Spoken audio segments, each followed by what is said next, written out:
Hello, COMM8400 students. Kevin Swayze here with a little mini lesson, self-directed, about editing tools. And you'll remember in the last video, I talked about how it's best to build your own personal editing system because it is so difficult to edit your own work in writing. I mentioned how if you read your work aloud, listen, if you can't say it, usually you can't read it. Trust your ear to make you go, oh, that's a weird construction of sentence. Or print it out or ask someone you trust to read what you've written and ask them to please tell you what they think. Did they notice anything that should be changed? Anything that doesn't make sense? As well, if you're editing it yourself and you haven't got somebody else to help you, change the margins, change the size of the text, change it so it's black background and white text, print it out on paper and use a pen to edit and make circles in your edits. Make it double space if you then is easier on printout, but use that because your brain will process the information in a different way and you will end up with a better quality, a better, more effective communication at the end. Something else though, there is technology now to assist you in editing. It does not do everything. It's good, but it's still a tool. It's still your responsibility to produce the best, most effective writing and communication that you can.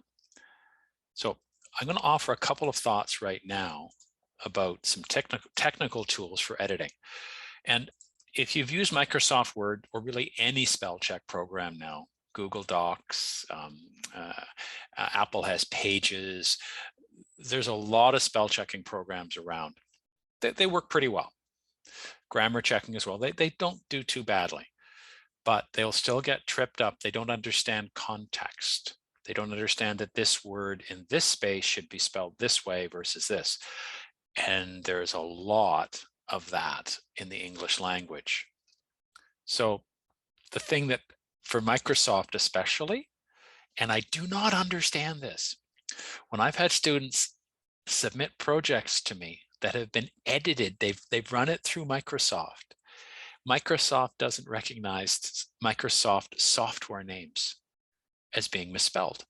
SharePoint, capital S, capital P, no space. Word actually makes it want to be two words lowercase. I don't know why. It doesn't, even Microsoft Word doesn't recognize its own software names. I don't get it.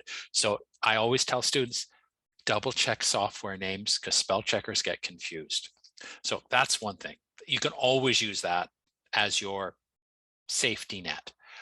What I would encourage you to think about though is consider Grammarly as part of your student package of software. You have access to the professional version of Grammarly. It is an awesome program. Not because it goes in and makes all the mistakes or corrects everything for you, but it goes in, it has artificial intelligence, some machine learning going on in the background. But what it does is it points out things that it thinks you may wish to change.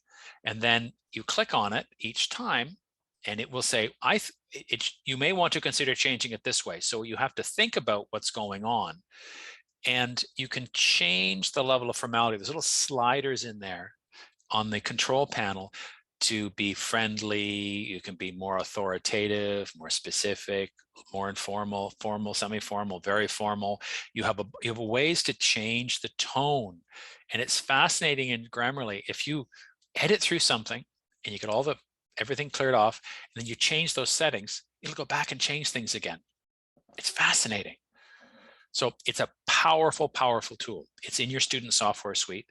I encourage you to download it right away, start using it, get used to it. It is that good. It doesn't get everything, but I find it better than most other spell checkers that I've used, spelling and grammar checkers. It is consistently better than Word. So what I'd like you to think about is go download it. And I'll put the download link in the course shell. But please do that, play with it. And it'll run in the background. You can download the app to your phone, so it'll correct your social media and your text messages too. Wow.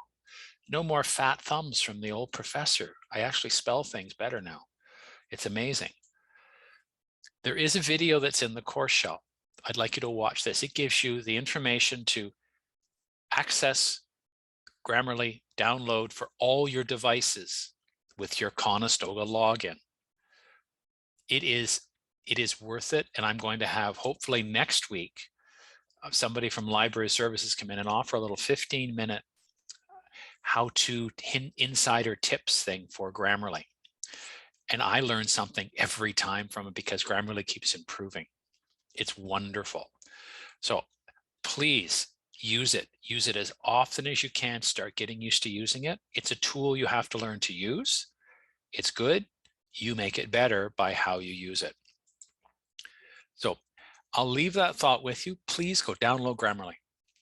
Best advice I can give to you right now, because you've paid for it. You paid for the professional version. The free version's not bad. The professional version, I use it all the time. You have yourself a great day. I'll catch you in class.